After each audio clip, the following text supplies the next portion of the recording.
Hi friends, welcome back to my channel. My name is Jay. If you're new here, on this channel I share a lot of cooking and baking content, but I'm also a really passionate gardener, and this is my second year gardening, large-ish scale, and I just wanted to put together a quick video. If you're new to gardening, I wanted to encourage you by sharing some plants that I think are really easy to start, to grow, to harvest, things like that, because if you're considering gardening, it can be very daunting. It can be scary to get started if you've never done it before or you have very little experience.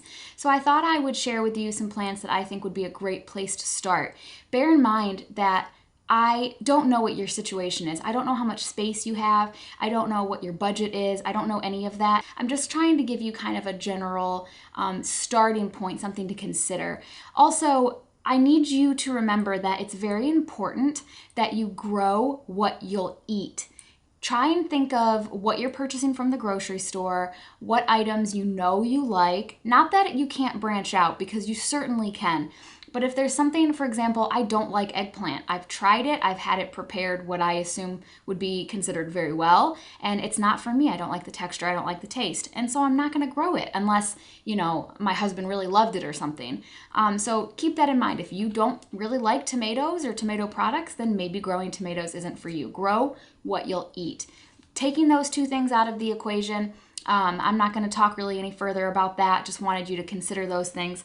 I'm going to jump right into the very first plant that I think you should grow if you're a first-time brand new gardener, and that's lettuce. For a few reasons. Lettuce wants to grow. It's very easy to grow. It takes off. It grows pretty quickly.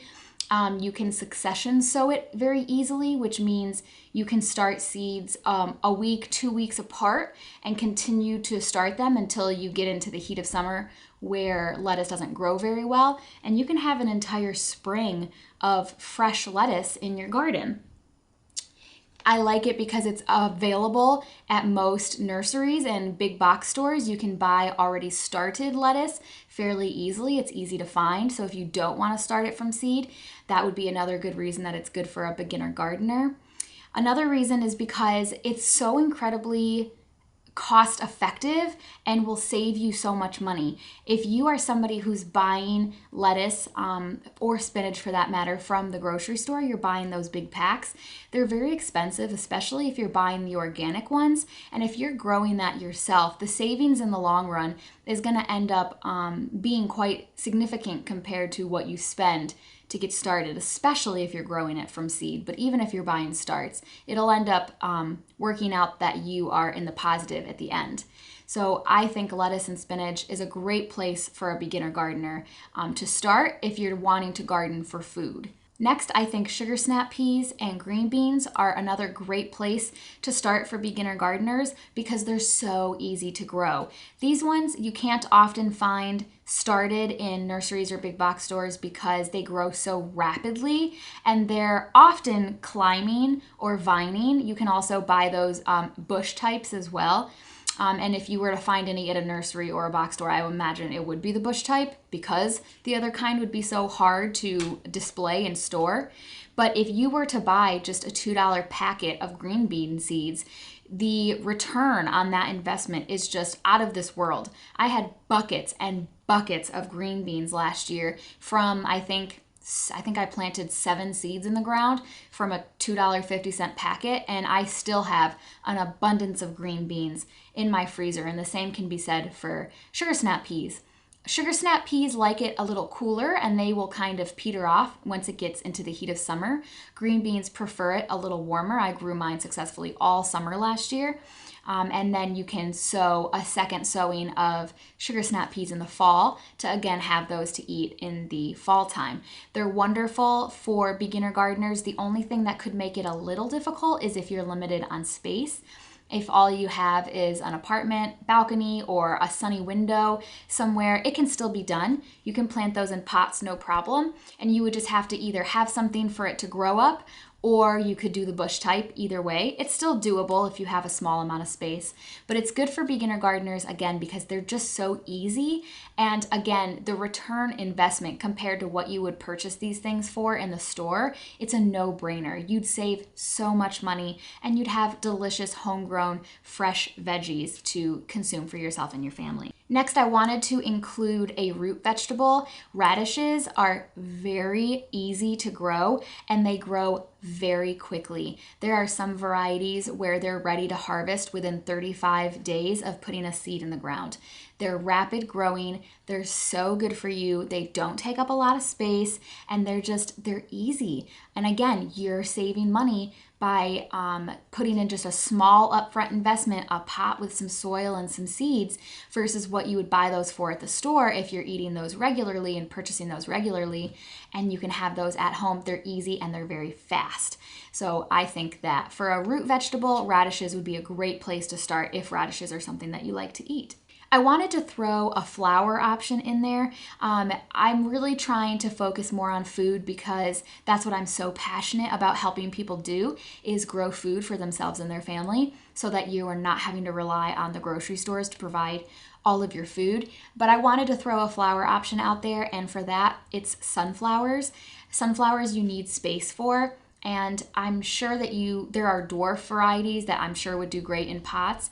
I've never tried to grow a sunflower in a pot, but if you do have the space for them, they're so easy to grow. They grow very quickly, they germinate very quickly. You put them, you plant the seeds, and within a matter of days, they've sprouted and they grow pretty quickly. And they're just very beautiful. They are hard to kill, and they stay up and nice for you for a really long time. I think I ended up getting my sunflowers bloomed for me, I want to say July, and I mean they still had flowers on them that had dried in place when I cut them down when did I cut those down? Early November, I think. So they're a really great thing to add to the garden if you're a beginner because they're just so easy. Lastly, I want to talk about herbs. Herbs are not always very easy to start from seed. Two that I've had great success starting from seed would be basil and oregano, and I've done multiple types of basil, all of them, and multiple types of oregano, and all of them have done really well. They're easy to grow from seed, they're easy to care for, and as long as you give them a shady spot outside that's not going to get direct heat from the sun all day. I was still harvesting off mine in the fall and early winter last year, so they're easy to care for, easy to start from seed. Some of the others are notoriously difficult to start from seed. Cilantro, for example, can be difficult to grow yourself. However, I want to include herbs on the list for beginner gardeners because there is absolutely no shame whatsoever in buying started plants from a nursery, a farmer's market, a big box store. No shame whatsoever. Obviously, if you have the ability to start things from seed, it's a better investment in terms of money because it's cheaper. You can have more plants to harvest off of in the long run for less money than if you were to purchase them already started. But there are things that I'll never start from seed, cilantro being one of them. I have no interest. It's readily available for me. And even if we lived in a world where I was not able to buy cilantro, I would not necessarily cry because I didn't have it. You know what I mean? So if you want herbs, if you use herbs, if that's something that you're purchasing from the grocery store, it is still a wise investment to purchase those already started from somewhere and transplant those in a little patio planter. Or if you have a flower bed in the front and you have some space, you can throw it in there. If all you have is a sunny window, you can keep them in pots and keep them in a sunny window. They're very easy. Almost every herb that I have experience with is very easy to manage, hard to kill, mild time spent managing them, and you just can continue to harvest off of them all season and even longer if you are keeping them indoors. So I wanted to round this off with herbs again because there's no shame in buying plants already started from big box stores, nurseries, farmers markets, etc. Lastly, just as a little bonus item, I want to really encourage you to try and grow tomatoes. Tomatoes are not necessarily the easiest thing to plant. For a beginner, you're going to have some failures with any of these that I've talked about here today. You can experience some failure depending on, what your circumstances and situation looks like. Everybody does. I feel like my garden was largely very successful last year, and I had failures. I had some things that I never even had germinate. I tried to grow lavender, not a single seed germinated last year. So you're gonna have some failures, but for me, personally, again, as somebody who likes tomatoes and consumes a lot and creates a lot of products from tomatoes, I encourage you to give it a shot because every failure is a lesson. And even if you try and fail, you can learn something from that. And so if this is your very first year and you have something that you really enjoy eating that isn't necessarily the easiest thing to grow, if you have the time and the space and the extra money to invest in it, I recommend going for it. Because what other option do you have? If you don't try, you'll never succeed. The only thing that would stop you from ultimately succeeding is never trying in the first place. So my example is tomatoes because my garden would never be complete without tomatoes. If the same goes for you, then I would encourage you to try tomatoes. But if it's something else, if it's jalapeno peppers, or if it's strawberries, or any number of things that you're regularly purchasing from the grocery store that you'd eat and enjoy, just give it a try. What's the worst that could happen, So anyway, I just wanted to come on here and give you guys a place to start.